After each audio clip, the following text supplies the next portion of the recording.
বঙ্গোপসাগরের প্রতিকূল আবহাওয়ার কারণে কুমিল্লা ও জেলা জুড়ে কিন্তু গ্যাসের সংকট বিরাজ করছে।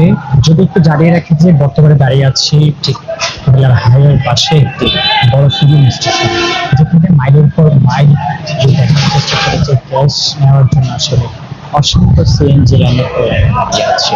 সেখানে একটি অভিযোগ রয়েছে, যানবাহন যারা চালায় যাতায়াত করে বিভিন্ন গুরুত্বপূর্ণ গাড়িগুলো তারা যেগুলো গ্যাসে চালিত হয় আর কি, সেগুলোর নামে অভিযোগ রয়েছে। কথায় আছে যে সকাল থেকে বিকেল পর্যন্ত লাইনে দাঁড়িয়েও তারা পাচ্ছে না গ্যাস, তাও গ্যাস পেলেও অল্প পরিমাণে গ্যাস নিয়ে আসলে তাদেরকে ফিরতে হচ্ছে। যদি একটু দেখানোর চেষ্টা করি যে আমি যে ফিলিং স্টেশন দাঁড়িয়ে আছি, এখানে অসংখ্য সিএনজি দাঁড়িয়ে আছে, তারা সকাল নাগাদ থেকে এখনো পর্যন্ত দাঁড়িয়ে আছে এই গ্যাসের জন্য। যারা যানবাহন চালাচ্ছে তাদের অভিযোগ রয়েছে যে বাখরাবাদ গ্যাস ডিভিশন গুলোতে আমরা কথা বলে জেনেছি যে জাতীয় পর্যায়ে সরবরাহ কমে যাওয়ার কারণে কুমিল্লা সহ পুরো বৃহত্তর নোয়াখালীর ও আশেপাশের অঞ্চলে এই সমস্যা দেখা দিয়েছে এবং এই পরিস্থিতি স্বাভাবিক হতে আবহাওয়ার উন্নতির প্রয়োজন বলে জানিয়েছে আমাদেরকে।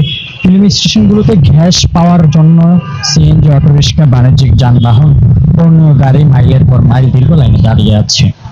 গ্যাস না থাকায় কুমিল্লা ফেনী সহ বিভিন্ন অঞ্চলে রুটের সিংহভাগ বাস ও মিনি বাস চলাচল বন্ধ রাখতে বাধ্য হয়েছেন মালিকরা।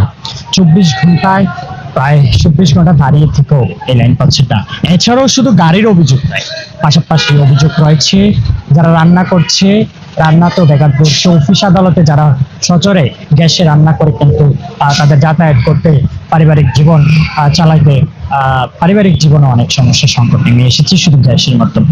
জানেন যে গ্যাসের মাধ্যমে এমন একটি মাধ্যম যেই গ্যাসের মাধ্যমে অনেক জীবন চলাফেরা করে এবং গুরুত্বপূর্ণ এই একটি সেক্টর কিন্তু গ্যাস, যে গ্যাস দিয়ে আসলে রান্না বান্নাও করে থাকেন। এই রান্না বান্নারও কিন্তু দীর্ঘ সংকটে পড়ে আছেন বিভিন্ন মানুষরা। যেমন আমাদের কাছেই এই পুরো কুমিল্লা জুড়ে কিন্তু গ্যাসের সংকট নিয়ে নানান অভিযোগ রয়েছে। মানুষরা অতিষ্ঠ হয়ে বলছেন এই গ্যাস নয়, শুধু বিদ্যুতের অভিযুক্ত মানুষের কাছাকাছি রয়েছে। মানুষ তাও বলছে যে বিদ্যুতের সংকটের কারণে কিন্তু মানুষের পারিবারিক জীবনে কিন্তু দুটি সংকটের মুখোমুখি হয়েছে, এর মধ্যে একটি গ্যাস এবং আরেকটি রয়েছে বিদ্যুৎ। এই ছিল আমার কুমিল্লা ফিলিং স্টেশন থেকে আপনাদেরকে গ্যাসের আপডেট নিয়ে জানান দেওয়ার।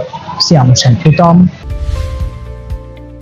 দেশ দশের বিশ্বস্ত কুমিল্লা পত্র।